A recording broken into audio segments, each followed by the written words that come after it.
je vais vous parler aujourd'hui de ma formation intitulée Restauration du modèle cosmologique du Huang Nejing.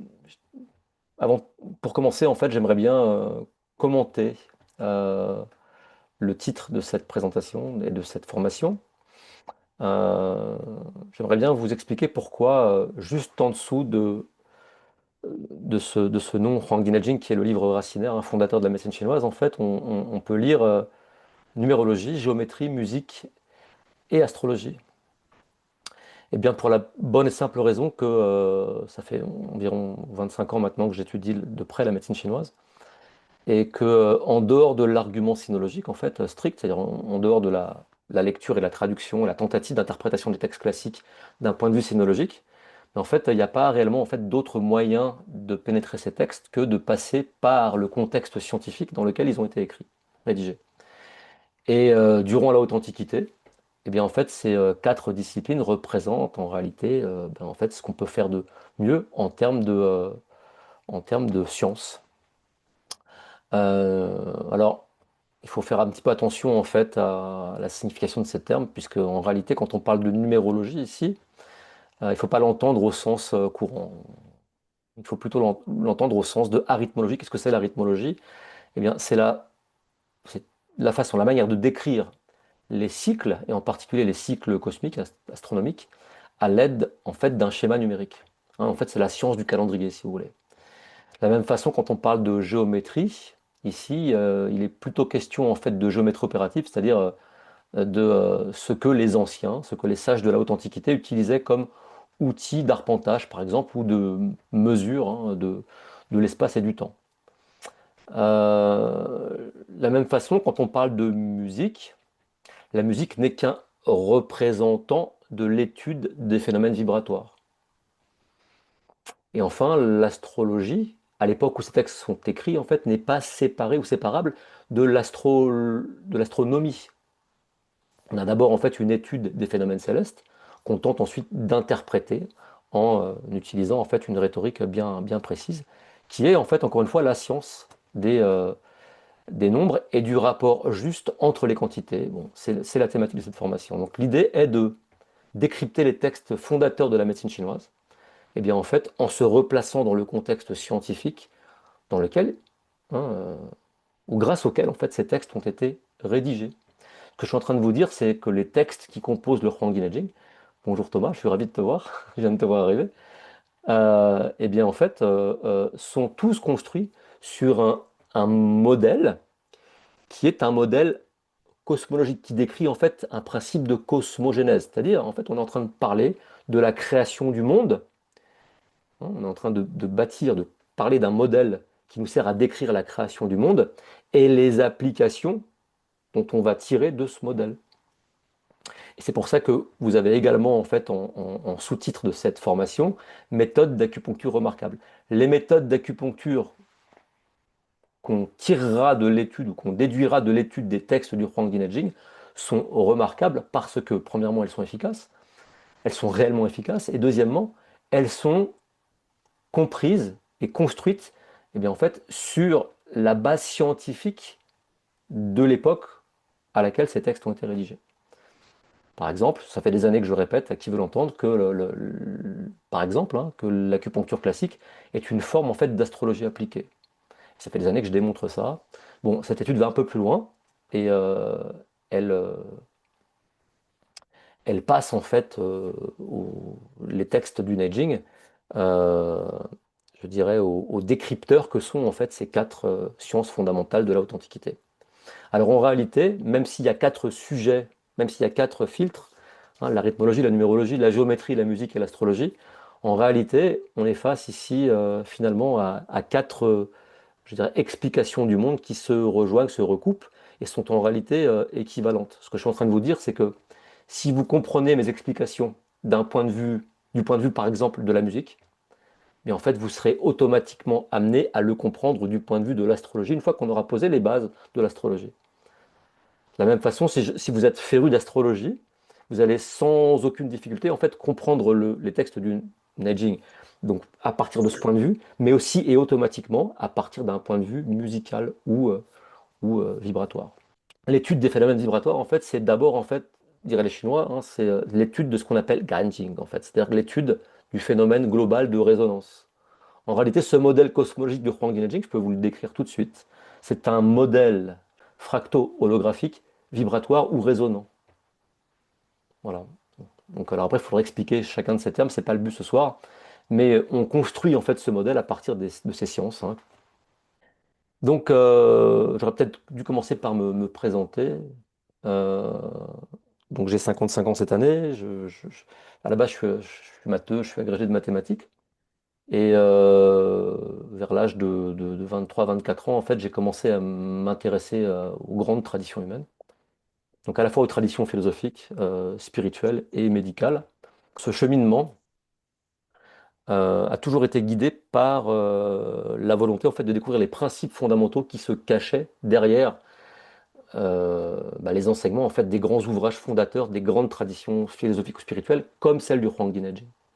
Alors quand on parle du Huang Jinajing, bien sûr, on parle à la fois du Su Wen, hein, et du Ling Shu. On pourrait dire que le Su Wen, en fait, c'est un traité en fait, de cosmogénèse, c'est vraiment l'aspect cosmologique est vraiment contenu dans le Su Wen, alors que le Ling Shu est plutôt l'aspect opératif ou l'application en fait, hein, médicale des thématiques du Su Wen. En ce qui concerne la médecine chinoise, moi j'ai commencé à m'intéresser à la médecine chinoise et au Qigong d'ailleurs. D'ailleurs, c'est par le Qigong que je suis venu à la médecine chinoise en 2001. Donc j'ai fait une école de MTC, un petit peu comme vous tous, j'imagine. Et puis en fait, à l'issue de cette étude, j'étais très content de ce que j'avais vécu dans ma formation en termes d'apprentissage du corps par l'étude du Qigong. Mais j'étais extrêmement frustré en fait parce que j'avais obtenu très peu de réponses en fait à mes questions sur la médecine chinoise et sur l'acupuncture en particulier. Et donc j'ai commencé à faire comme vous, je l'imagine, à cheminer, à chercher des réponses ailleurs avec un certain nombre de, de- de- de mentors, hein, de professeurs. Et j'ai eu la chance, bien la chance en fait, de rencontrer certains professeurs un petit peu hors normes, dans le sens où, je précise parce qu'ils sont assez rares, où ces personnes en fait m'ont stimulé sur ma propre voie d'évolution. Hein, souvent quand on est en formation, je dirais, quand on étudie un sujet, on marche souvent en fait dans les traces des gens qui nous ont précédés, mais de manière un petit peu figée, un petit peu rigide. Et j'ai eu la chance, moi, de rencontrer au contraire, hein, parfois, certains professeurs qui m'ont encouragé à voir en fait le sujet étudié de mon propre point de vue. Alors, bien sûr, en n'ignorant pas en fait hein, je dirais les explications en fait des gens qui sont venus avant nous, mais en ayant un regard critique en fait sur en fait, la transmission de la connaissance de manière générale. Alors bien sûr, il y a un adage en chinois, on dit yin xue se yuan, ça veut dire tout le monde connaît cet adage, je pense, hein. C'est lorsque vous buvez l'eau du puits, eh bien, il est important et même fondamental de vous rappeler de yuan, de la source. Ce qui veut dire qu'effectivement, aujourd'hui, je ne peux pas me présenter devant vous et avoir un discours concernant les sciences du quadrivium et leur rapport au Huang Jinajing, au texte fondateur de la médecine chinoise, sans mentionner en fait les gens qui m'ont conduit dans cette réflexion, qui m'ont supporté dans cette réflexion. C'est pour ça que sur cette diapositive, il y a une liste assez longue en fait de personnes que j'ai eu la chance de croiser. Certaines appartiennent au domaine de la médecine chinoise, d'autres non. Hein, j'ai étudié d'autres sujets connexes à la médecine chinoise. Et je tiens également, bien sûr, systématiquement à évoquer et à remercier ces personnes. Donc vous voyez, c'est la liste de droite, là, vous voyez qu'elle est assez variée. Euh, il y a des personnages publics aujourd'hui très connus, comme Nassim Haramein. Bon. Dans le champ de la médecine chinoise, hein, il y a des noms aussi très très connus comme Richard Tan, par exemple, ou Wang Chunmin, bon, on pourrait tous les citer, Yung Wechi ou Xiao Xuanpan, qui est toujours vivant, lui. Le docteur Yong Chi, enfin, voilà, influence importante pour moi. Pour le Qigong, il y a bien sûr Zhang Wenchun, peut-être certains d'entre vous le connaissent, hein. Damien, je pense que tu connais Wenchun. Voilà. Voilà, et puis il y en a d'autres dans des domaines moins chinois. Je cite Emmanuel Comte dans le domaine de la sonothérapie. Il y a aussi Thomas Myers, qui est devenu lui aussi très célèbre avec son Anatomy Trains et son étude euh, systématique en fait hein, des fascias à travers la dissection. Bon, Plus près de nous, il y a quelqu'un qui m'a beaucoup influencé en fait, et surtout décidé à m'exprimer sur le sujet du nudging, qui est Ed Neal. Je le mentionne parce que c'est grâce à lui que je me suis tardivement mis en fait à étudier les textes d'un point de vue de sinologue. Parce que je ne parle pas le chinois, hein, j'étudie le chinois classique. J'ai fait 2 ans d'études de ce chinois classique avec Ed Neal et Deborah Wolf. Ce qui m'a permis en fait c'était très utile pour moi parce que ça m'a permis, ça devrait vous rassurer, ça m'a permis en fait de confronter mes idées, celles venant en fait de l'étude du quadrivium, avec les textes et justement du point de vue de la sinologie. Et je vous donne un exemple dans quelques minutes. Voilà. Donc ces personnes en fait m'ont toutes finalement encouragé à vous présenter ce que je vous présente ce soir. C'est important parce que finalement c'est un peu ce que je vais reproduire en fait avec mes étudiants. Je vais les encourager, hein, à voler de leurs propres ailes. C'est ça en fait le but fondamental de cette initiation ou cette formation, comme vous voulez. C'est de vous ouvrir les portes de la liberté d'interprétation, la liberté interprétative en fait des textes classiques. Alors on ne va pas le faire n'importe comment, bien sûr, hein, on va d'abord en fait expliquer, encore une fois, quel est le modèle que décrit la tradition. Donc le Huang Dinejing, je pense que tout le monde connaît ce texte, hein, c'est un texte canonique, c'est un texte dont on dit qu'il est Jing. Alors Jing, ça veut dire plein de choses en chinois classique. Fondamentalement, en fait, ce caractère Jing représente un motif de développement longitudinal ou axial. Hein, derrière le mot Jing, il faut entendre motif, schéma de développement axial. On entend aussi, bien sûr, euh, derrière ce mot, on entend aussi, par exemple, euh, texte classique ou canonique. On entend aussi, par exemple, fil de chaîne, si on fait référence en fait au métier à tisser. Alors que le concept de Luo, le principe complémentaire à Jing, c'est-à-dire c'est celui qui est constitué par les fils de trame. Voyez. Donc, un texte Jing, c'est un ensemble d'écrits racinaires qui va venir définir tous les principes fondamentaux d'une tradition, qu'elle soit philosophique ou scientifique ou médicale. Ça veut dire quoi en fait un texte canonique? Ça veut dire un texte qui est rédigé d'après un canon. Et en général, on oublie de préciser de quel type de canon il s'agit. Ben, c'est un canon de mesure. C'est-à-dire que derrière le mot Jing, il y a implicitement un modèle numérique. Et puisqu'il y a un modèle numérique, il y a forcément un modèle géométrique, un modèle vibratoire et un modèle astrologique à décrypter, à expliquer en fait. Donc le Huangdi Jing peut être, en réalité, quand on l'étudie de près, envisagé comme un traité, non pas un traité médical, mais un traité sur la théorie de l'espace-temps. Encore une fois, c'est un texte scientifique, hein, de la haute antiquité, appliqué à la médecine. On va s'attacher à décrire l'être humain, hein, ce qu'on appelle le microcosme, eh bien, avec le même argumentaire que celui qu'on utilisera pour décrire le macrocosme, le monde et l'espace-temps. Donc c'est d'abord un texte, le Souhait en particulier, c'est d'abord un texte qui parle de cosmogénèse, hein, un texte qui théorise la notion d'espace-temps. Alors on peut se poser cette question qui est légitime, on peut se demander pourquoi étudier en 2026 un texte ancien, un texte canonique. Parce qu'effectivement, l'état des sciences de 2026, en fait, on le suppose largement supérieur à ce qu'on pouvait faire il y a 2500, 3000 ans. Alors la réponse, elle tient en plusieurs points. Premièrement, vous faites de la médecine chinoise. Et donc, vous savez que la médecine du Neijing, la médecine selon le Neijing, c'est un système médical qui est complet. Ce mot n'est pas innocent, il est complet. Ce système médical n'a pas besoin d'être complété puisqu'il est complet. Il est complet et il est fondamentalement basé sur la description de modèles observés dans la nature. En fait, les sages de la haute antiquité sont avant toute chose ce qu'on appellerait aujourd'hui des phénoménologistes. Ils observent des phénomènes qu'ils tentent de décrire à travers, ok, un discours scientifique, à travers les sciences du quadrivium. Bon.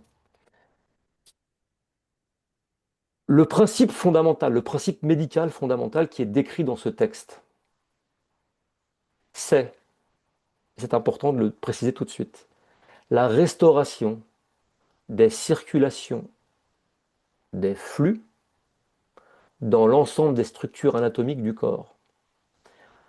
Je vais répéter. Le principe fondamental qui est décrit, le principe médical fondamental qui est décrit dans ce texte, c'est le maintien ou la restauration de la circulation naturelle des flux dans l'ensemble des structures anatomiques du corps. Pour permettre quoi? Eh bien, pour permettre à ce qu'on appelle la respiration yin-yang de se déployer de façon optimale à travers la forme. Alors c'est peut-être un petit peu verbeux ce que je dis, mais en fait le concept derrière c'est très simple. L'univers est compris et est décrit comme un système respirant dans la science, dans les sciences de la haute antiquité. Et c'est cette respiration en fait qu'on appelle fondamentalement yin-yang. Si on observe ce modèle à un macro niveau, ça veut forcément dire en fait qu'on devrait l'observer, et c'est le cas, à un micro niveau, c'est-à-dire au niveau de l'être humain. Donc le but de la médecine chinoise, c'est de conserver la respiration tissulaire, littéralement. D'accord? S'il y a des gens parmi vous qui font de l'ostéopathie, par exemple, qui ont été habitués en fait à faire de l'écoute tissulaire, ils connaissent l'existence de cette respiration. Et bien ça, c'est ce qu'on appelle la respiration du qi dans la pensée classique et la pensée du Neijing. Cette respiration, en fait, elle possède une inspire et une expire qu'on appelle yin-yang. Donc ça, c'est la base. Et dans le Huang Neijing, on va nous décrire en détail, eh bien, en fait, toutes les théories, toute la terminologie, tous les fondements anatomiques et physiologiques de la médecine chinoise. Il n'y a rien en dehors de ce texte, ok, qui est susceptible de nous intéresser aujourd'hui. Parce qu'encore une fois, c'est un système médical complet. Alors là où le bas blesse, c'est que ce que vous avez appris diffère de façon très significative des théories originelles de la médecine chinoise, qui sont décrites en fait dans les textes racinaires du Neijing. Ça, c'est la première chose. La deuxième chose, c'est que même si vous êtes au courant, même si vous êtes effectivement très au fait de l'existence de certaines théories, malheureusement, eh bien, aujourd'hui, il n'y a que très peu de praticiens qui soient réellement, en réalité, capables de les utiliser en pratique clinique. Parfois, vous êtes face à des gens qui connaissent les théories, en tout cas certains fragments de théorie, et leur connaissance est donc de ce point de vue-là authentique, mais malheureusement, en fait, les applications cliniques sont déficientes, voire inexistantes. Bon. Donc c'est ça que je vous propose en fait de restaurer, c'est à la fois les théories en fait, hein, les théories fondamentales de la médecine chinoise, et bien sûr de vous présenter un certain nombre d'usages cliniques efficients ou efficaces de ces théories. Hein, si on parlait chinois, on parlerait à ce moment-là de Qi et de Yang, on parlerait en fait d'un corpus de théories qu'on appellerait Qi, hein, ce serait la structure qui va nous permettre en fait de poser la conscience. Et puis on aurait de l'autre côté en fait les applications qu'on appelle Yang, qui seraient orientées practicalité, qui seraient orientées pratico-pratique, si vous voulez. Voilà. Et on ne peut pas séparer l'un de l'autre, c'est comme yin yang. Ok. Si on a de la théorie sans pratique clinique, ça ne marche pas. Si on n'a que une méthode sans pouvoir l'expliquer aux autres, donc sans posséder la théorie qui l'accompagne, c'est pareil, en fait, il vous manque quelque chose. Donc ce voyage, hein, ce retour à cette source qu'est le Huang Neijing, mais en fait, c'est cultiver littéralement en fait la racine authentique de la médecine chinoise. Et croyez-moi, cultiver cette racine, c'est totalement différent que de venir simplement en récolter les fruits. Ça serait quoi en récolter les fruits? Ça serait par exemple apprendre une méthode, déconnecter des textes, et qui se prétendrait être pour autant de la médecine chinoise. Donc là, moi, je vous propose en fait un retour à la source authentique de la connaissance médicale chinoise. Et en fait, cette connaissance, elle est restaurée du moment où en fait, on sait restaurer le modèle sur lequel on a construit la réflexion. La première erreur courante dans l'étude des textes classiques, hein, que les gens commettent, c'est de croire que ces textes n'ont pas de valeur au regard des sciences modernes. Comme je vous l'ai dit tout à l'heure, en fait, hein, pourquoi étudier le Neijing en 2026 alors qu'on possède des scanners, on possède de l'imagerie médicale, on a plein de techniques modernes, en fait, même je dirais dans les médecines dites naturelles. On a plein de nouvelles méthodes qui surgissent, qui d'ailleurs de manière très arrogante, en fait, se prétendent supérieures aux méthodes anciennes. Euh, Et donc, par voie de conséquence, en fait, on a tendance à négliger, ces textes classiques. De dire que bon, bah, ce sont des choses qui étaient peut-être intéressantes dans le passé, mais aujourd'hui elles sont dépassées par les sciences modernes. La deuxième erreur que les gens font en général, c'est malheureusement d'étudier ces textes classiques à partir de sources secondaires et ou de traductions qui comportent la plupart du temps des définitions incorrectes de termes clés. Vous voyez, je viens de parler de respiration yin-yang, et en fait, si j'avais demandé à chacun d'entre vous de me donner leur définition en fait de ce qu'est yin-yang, alors peut-être certains d'entre vous auraient pensé à l'argument respiratoire, mais j'aurais sans doute eu un certain nombre en fait d'exemples pour illustrer le principe du yin-yang. Vous m'auriez dit jour, nuit, chaud, froid, etc., etc. En réalité, non. Fondamentalement, yin-yang, c'est le mouvement intrinsèque respiratoire de l'espace-temps. Ça, c'est le plus haut niveau de définition qu'on puisse donner de yin-yang. Et pour tous les termes clés utilisés en médecine chinoise et qu'on trouve dans le Neijing répété un certain nombre de fois, eh bien en fait, on aura toujours en fait une définition fondamentale qui sera toujours en rapport avec la cosmogénèse, avec un modèle cosmologique, et on aura en général, en fonction du contexte, plusieurs définitions secondaires. Et la plupart du temps, ce sont ces définitions secondaires en fait que les étudiants ou que les praticiens de médecine chinoise en fait connaissent. Ce sont des définitions partielles en fait de ces termes. Alors si vous faites ça, eh bien c'est très facile d'arriver à des conclusions prématurées parce que vous manquez en réalité d'informations. Donc la première chose à faire lorsqu'on entreprend l'étude d'un texte comme le Neijing, eh bien c'est d'apprendre à nommer ou à renommer les choses correctement. Ça c'est quelque chose en fait, qu'on appelle en chinois, qu'on appelle Zhengming. Littéralement, c'est la Zheng, ça veut dire droit. On parle de rectitude ici. On cherche à rectifier la définition des noms pour leur rendre leur pouvoir opératif en réalité. Alors, si on fait ça, tout simplement, en fait, c'est dans le but d'ouvrir un passage vers la connaissance authentique des textes. Donc, première chose, apprendre à nommer hein, les termes clés de la médecine chinoise de manière correcte. C'est très important. Une fois qu'on aura fait ça, on aura fait un grand pas en avant vers la connaissance. Ensuite, il faut se rappeler que l'étude des textes classiques, c'est un processus continu de raffinement, c'est pas une fois pour toutes. Moi, aujourd'hui, si je vous parle, par exemple, je sais pas, du chapitre 3 du Ling Shu, que je vais citer dans 2 minutes, il y a 2 ans, j'aurais peut-être eu une traduction différente, en fait, de certains passages. Et c'est normal, c'est normal. Ce texte est canonique dans le sens aussi où il supporte un certain nombre de points de vue différents qui sont d'ailleurs souvent complémentaires. Le problème de la traduction des textes classiques, c'est qu'il n'y a pas de traduction définitive. On peut pas, par exemple, affirmer que telle phrase signifie une fois pour toutes bah, ça en français. Mhm. C'est impossible. Le chinois classique n'est pas construit de cette manière-là. Et c'est une force des textes classiques. C'est que c'est un champ d'expérience également, le texte classique. C'est-à-dire on l'aborde avec respect, ok, et détachement néanmoins, dans le sens où on sait que c'est un processus. On sait qu'on s'engage en fait dans un processus qui va sans doute durer assez longtemps. Alors la seule façon en fait d'avancer sur cette voie en fait, dans ce processus, eh bien, c'est de maintenir une recherche active. Comment est-ce qu'on fait ça? Ben, on revisite encore et encore les idées anciennes à travers en fait de nouveaux éclairages. Vous voyez. Donc par exemple, il devient très intéressant de se réexpliquer à nouveau des choses qu'on pensait acquises comme yin-yang, wu-xing, 5 mouvements. On verra comment traduire 5 mouvements d'ailleurs. Wu-xing, wu-shen, wu-qi, wu-shui, wu-jingluo. C'est un processus d'apprentissage circulaire. C'est pour ça qu'on raffine. À chaque passage, on raffine davantage notre compréhension de ces termes, de ces théories et du monde. Alors, si vous vous engagez dans cette étude des textes du Neijing, vous allez vite vous rendre compte de 4 choses fondamentales.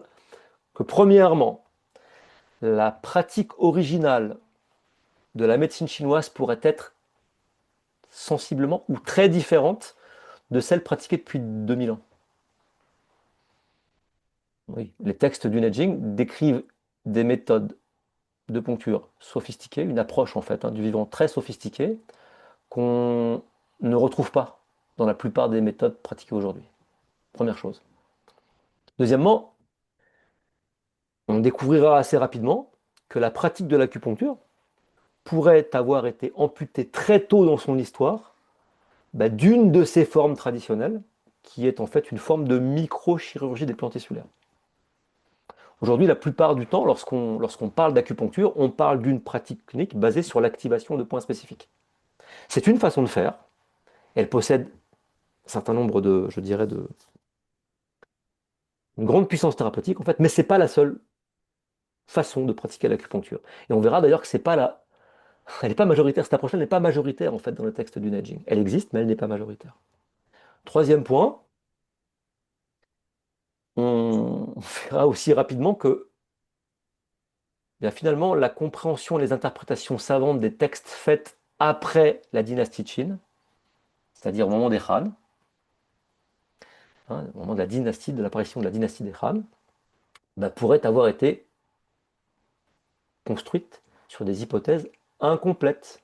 Et enfin, quatrièmement, c'est un peu une conséquence des trois premiers points, la médecine chinoise pourrait être aujourd'hui mal comprise et son efficacité potentiellement plus importante que ce que l'on croit actuellement. Alors, ce qui devient intéressant de faire dans ces cas-là, si on admet ce point-là, c'est de, en fait, de prendre le problème à l'envers, c'est-à-dire, la plupart du temps, qu'est-ce qu'on fait? On tente de justifier un point de vue ancien à partir des sciences contemporaines. En fait, il faudrait renverser ce phénomène. C'est-à-dire, il faudrait commencer à vouloir expliquer les sciences contemporaines à partir du point de vue de la haute antiquité. C'est ça qu'on tente de faire, en fait, à travers cette étude, finalement. C'est expliquer le monde d'aujourd'hui de manière euh, intelligente en utilisant les arguments de la haute antiquité. Alors, il y a une question, j'imagine, qui vous, peut-être vous travaille, avec tout ce que je viens de raconter. Hein, c'est une question, donc, elle aussi, qui est légitime. Qu'est-ce qu'une pratique qui correspond au niveau de médecin dans le Neijing, en fait? Puisqu'à a priori, a priori, regardez, je suis en train de vous dire que la médecine chinoise, elle pourrait être, en fait, pas exploitée de manière totalement académique aujourd'hui, donc elle pourrait être partiellement, en fait, inefficace, du fait qu'on l'ait mal comprise. Donc, dans le nudging, qu'est-ce que c'est en fait une pratique qui correspond à un niveau de médecin?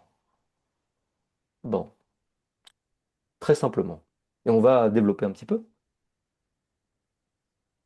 La pratique du niveau de médecin dans le nudging fait référence à la prise en charge des maladies par l'identification et le traitement de ces causes fondamentales, attention, grâce à la compréhension des principes de base qui sous-tendent ou la manifestation de tous les phénomènes. Et là, vous comprenez que, hein, si vous avez bien suivi mon discours, vous comprenez que il nous faut un modèle pour comprendre les principes de base qui sous-tendent la manifestation des phénomènes. Ok, eh bien, on a besoin d'un modèle qui nous permette d'expliquer ces phénomènes. Donc ça, c'est la pratique du niveau de médecin. C'est la pratique qu'on appelle Shang dans le Neijing. Je vais en parler juste après. Il y a aussi une pratique plus grossière, et je vais vous expliquer à quoi elle correspond. Et je vais vous expliquer ce que signifie grossier, au-dessus, en chinois classique. Une pratique grossière fait référence à la prise en charge de la maladie par le traitement de ce qui est visible et déjà manifesté dans la forme. Pour comprendre ça, on va aller lire le chapitre 3 du Ling Shu, et ça va me servir d'exemple du travail qu'on fait dans cette formation. Ce qui est grossier, tsu. Alors, tsu, ça veut aussi dire secondaire, par opposition à primaire. Ce qui est secondaire ou grossier est manifesté dans la forme physique qu'on appelle Xing. Et, et ce qui est manifesté dans la forme physique relève ou correspond, si vous voulez, à l'étude des techniques de poncture. Donc un aspect de la pratique, mais qui est secondaire, c'est l'étude des techniques de poncture. Ça ne veut pas dire que c'est pas important. Ça veut dire que c'est secondaire. A contrario, ce qui est Shang, alors Shang, si vous avez fait un peu de chinois, ou un peu, si vous savez sans doute que ça veut dire supérieur, ou en haut. Sauf que Shang, ça veut dire autre chose. Ça veut dire subtil. Et ça veut aussi dire ce qui est antérieur dans le temps. Alors on va dire la phrase, ce qui est subtil Shang, ou antérieur dans le temps, c'est-à-dire primaire, par opposition à secondaire, est manifesté dans le mécanisme Ji, je vais expliquer, et relève de l'étude de la connaissance du Qi. Bon, ça veut dire quoi tout ça? Ça veut dire qu'a priori, on a une approche primaire qui est subtile et qui est en fait du domaine de l'étude du Qi, et on a une approche secondaire, dont on dit qu'elle est plus grossière, parce qu'elle s'intéresse à la forme en fait, hein, et qui, elle, correspond en fait à l'étude des techniques de poncture. Vous voyez. Alors en fait, dans ces deux phrases, en fait, il n'y a pas d'antagonisme entre une pratique dite grossière et une pratique dont on dirait qu'elle est plus subtile. Non, il y a surtout, en fait, comme yin-yang, il y a un principe d'opposition-complémentarité. Mais il faut bien comprendre de quoi il s'agit. Donc, on va reformuler. Dans le Neijing, la pratique véritable du médecin consiste à traiter la maladie par l'identification et la prise en charge de ses causes fondamentales. Et pour faire ça, il faut connaître ce que le texte appelle les mécanismes, ou le mécanisme Ji. Qu'est-ce que c'est que ce truc-là? Ben, c'est le mécanisme respiratoire du substrat de l'espace-temps qu'on appelle Qi, hein, les mouvements fondamentaux de ce substrat, de cette respiration qu'on appelle yin-yang. Pour pratiquer un niveau de médecin dans le Huangdi Neijing, il faut avoir conscience de l'existence de ce mécanisme respiratoire. Si on est conscient de ça, de cette racine invisible à partir de laquelle naissent toutes les transformations dans le monde phénoménal, eh bien, on est capable d'agir en amont sur ce qui est encore latent et avant que la pathologie ne se manifeste dans la forme. Parce que si on n'intervient qu'à ce moment-là, lorsque la pathologie est déjà manifestée dans la forme, alors on est dessus. On est un médecin grossier. C'est-à-dire qu'on arrive trop tard. Ça ne veut pas dire que ce n'est pas important, parce que parfois il faudra le faire. Parfois on arrivera trop tard.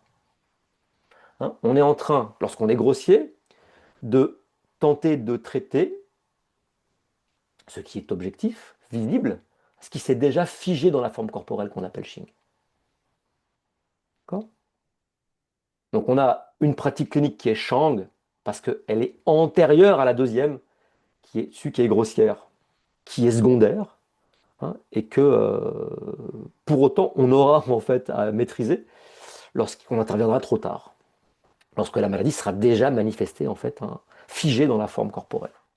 Il n'y a pas d'opposition hiérarchique entre les deux. Encore une fois, on a besoin des deux. Il ne s'agit pas du tout de dévaloriser la technique de poncture pour glorifier la connaissance d'un mécanisme subtil. Non, il est toujours question en fait d'opposition complémentarité.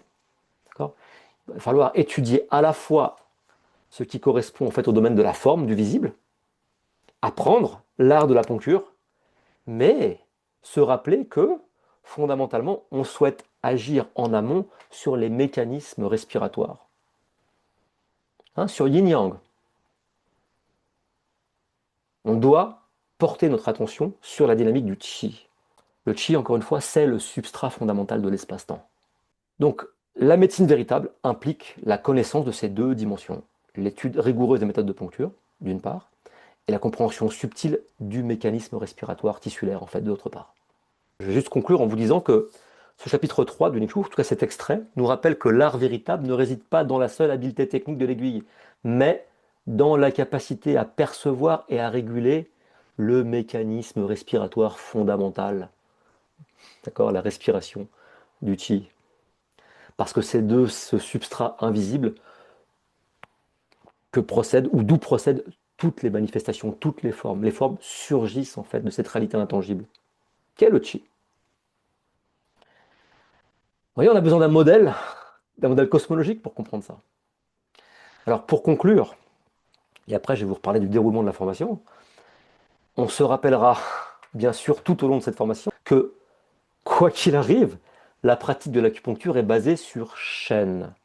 Fondamentalement, au plus haut niveau, quand on parle, hein, quand on se met à un niveau cosmologique, quand on parle de cosmogénèse, Shen, c'est l'intelligence ou le principe intelligent qui organise le cosmos. Hein, c'est un principe structurant, chaîne, intelligent. Et chaîne se manifeste, je vais vous dire quand. Parce que c'est en lien avec ce qu'on a dit juste avant. Chaîne ne peut se manifester de manière optimale que lorsque les mécanismes, dit la respiration yin-yang du substrat de l'espace-temps, se meut sans interférence. Je vais répéter. Pourquoi c'est important, chapitre 3 du Ling Shu, de connaître l'existence des mécanismes? Eh bien, c'est parce que c'est ce mécanisme qui supporte la fonction opérative du chêne. Je vais le dire autrement. L'intelligence intrinsèque de l'univers ne peut se manifester pleinement que lorsque yin et yang sont parfaitement équilibrés. Et c'est pour ça que la pratique de l'acupuncture est basée sur chêne, la connaissance de l'émergence de chêne et de ses manifestations lorsque yin et yang sont parfaitement équilibrés. Et c'est ça la thématique principale en acupuncture classique. C'est ça qu'on cherche à faire. On cherche à équilibrer, harmoniser, puisqu'équilibrer, harmoniser yin et yang. Je vous rappelle que yin yang, c'est la respiration du tissu du substrat de l'espace-temps. Donc, voilà les objectifs de la formation, hein, tant que j'ai un petit peu planté le décor. Premièrement, c'est restaurer le modèle et les principes originaux de la médecine chinoise, classique, dite classique, en tout cas de la médecine du Neijing. Deuxièmement, c'est comprendre la terminologie de base, les principes et les pratiques cliniques de la médecine du Neijing. Un troisième objectif de la formation, c'est acquérir une efficacité thérapeutique supérieure par la mise en application des principes fondamentaux et bien sûr la réalisation de traitements à trois niveaux. Hein, vous connaissez l'existence des trois trésors.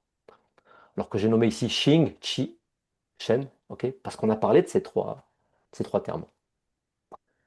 Euh, et puis quatrièmement, et c'est très important,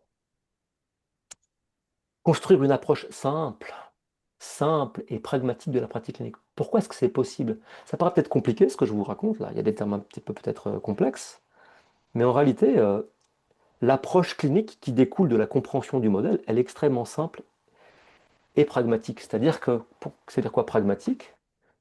Ça veut dire que j'observe, je me place encore une fois en tant que phénoménologiste, j'observe un phénomène et j'apporte une réponse simple et élégante, ok, à la transformation de ce phénomène.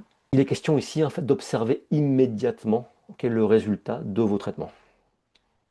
Voilà, traitements qui sont simples, pas compliqués à mettre en œuvre. Alors la méthode pour faire ça, la méthode hein, que j'utilise moi durant cette année de formation, comment ça se passe en réalité? Alors déjà on travaille sur 9 mois, pas sur 12, parce qu'il y a 3 mois de vacances. Il y aura 2 mois à l'été et puis un mois à Noël. Donc il y a 9 mois intensifs d'initiation, de formation. Voilà comment ça se passe. En fait, on a chaque mois 3 semaines de travail et une semaine d'arrêt pour reposer les ménages aussi, et intégrer l'information. Toutes les semaines, 3 semaines par mois. Le mercredi, il y a la présentation du cours. C'est du direct, comme on le fait maintenant sur Zoom. Durée d'environ 2 heures, 2 heures et demie. C'est plus souvent 2 heures et demie que 2 heures. Et puis le samedi, eh bien, en fait, on reprend les points clés de ce cours et je réponds éventuellement à vos questions. Et vous verrez, en fait, c'est souvent important le samedi de reformuler ce qu'on aura vu le mercredi. Donc, ce qui veut dire que toutes les semaines, vous avez environ 5 heures de cours en direct, sur Zoom. Vous voyez? C'est assez intense. Et on fait ça 3 semaines de suite. La quatrième semaine, c'est repos pour tout le monde. Ça, c'est la méthode. Bon. Si vous voulez tenir le coup, si le sujet vous intéresse et que vous voulez tenir le coup, la clé de la réussite, c'est d'appliquer ce que j'appelle l'une des 12 lois de l'esprit. Oui, il y en a 12, comme les méridiens principaux. Et c'est la loi de la méthode. Hein. La loi de la méthode, en fait, c'est un peu le contraire de la motivation. Si vous êtes très motivé au début, mais que vous ne bossez pas régulièrement, en fait, vous allez finir par vous épuiser, puis par lâcher. Hein, la loi de la méthode, c'est de fournir un travail d'intensité modérée, mais de manière constante. Voilà. C'est un petit peu comme l'exercice physique idéal. Vous devez vous entraîner un petit peu tous les jours, intensité modérée, mais tous les jours. Voilà. C'est ça le secret pour pénétrer en fait la formation et pour en tirer des bénéfices. Alors voilà quelques thématiques importantes qu'on va parcourir, et souvent très d'ailleurs détaillées dans cette formation. Je ne les ai pas, hein, la liste est infinie, donc il y en a beaucoup plus que ça, mais c'est des choses sur lesquelles on discute souvent, et puis il y a souvent beaucoup de lacunes sur ces sujets. Donc par exemple, euh, le décryptage de l'acupuncture de Maître Tung. Qu'est-ce que ça fait là, vous allez me dire? Bah, l'acupuncture de Maître Tung, c'est une forme préservée de l'acupuncture du Neijing. Elle n'est pas complètement préservée, mais il y a énormément d'éléments dans l'acupuncture de Maître Tung qui correspondent exactement, ok, à des principes et des méthodes qu'on trouve décrites dans le Huang Di Neijing. On parlera aussi d'astrologie médicale. J'y tiens énormément, puisque j'ose affirmer que l'acupuncture en fait est une forme, est en fait, hein, une astrologie médicale appliquée. Voilà. Bien, il y a des sujets aussi comme la prise du pouls, comme l'usage clinique des Wu Yun Liu Qi, qui est très rarement abordé dans les cours de médecine chinoise. En général, quand on aborde le sujet des Wu Yun Liu Qi, en fait, en tout cas pour l'acupuncture, il n'y a aucune, je dirais, application clinique intéressante. Donc je vous en proposerai une qui, vous verrez, est extrêmement centrale dans le modèle. En résumé, cette formation, c'est quoi? C'est plus de 400 heures de cours en direct. Comme vous l'avez vu, il y a deux séances, deux sessions live qui sont enregistrées, puis ensuite accessibles en replay, normalement le jour même, et qui resteront accessibles, hein, pendant un an après la fin de la formation. C'est-à-dire que si vous faites la formation cette année, donc on commence en mars 2026, on va aller jusqu'en mars 2027, et vous aurez accès à l'intégralité des replays jusqu'en mars 2028. Vous avez une semaine d'essai sans engagement. Avec cette formation, vous avez un accès gratuit à mon blog. Un des arguments que je n'ai pas mis en avant cette fois-ci, mais j'aurais pu le mettre, c'est que vous faites cette formation et ensuite vous allez être capable, de manière simple, de discerner parmi la multitude d'offres qu'il y a partout aujourd'hui en ce moment, ce qui est de l'ordre du fantasme, du fantasme personnel, et ce qui est réellement de l'ordre de la tradition.